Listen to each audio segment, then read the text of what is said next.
लेकिन मास्टर चलते चलते कहना क्या है? कैसे?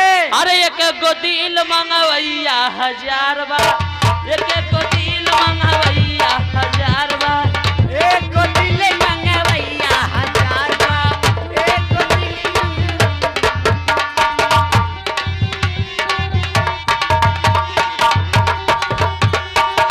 हेलो, हाई देखा 21 रुपया पुरस्कार हमारे छोटका देवर के तरफ से।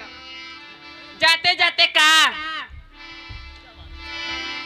हे मोर बलमुआ लहरी, ए दीदी देखा हमार देवर का। ए मोर बलमुआ लहरी, मोर सजनवा लहरी, हमके गोदिया में झुलावे मोर बलमुआ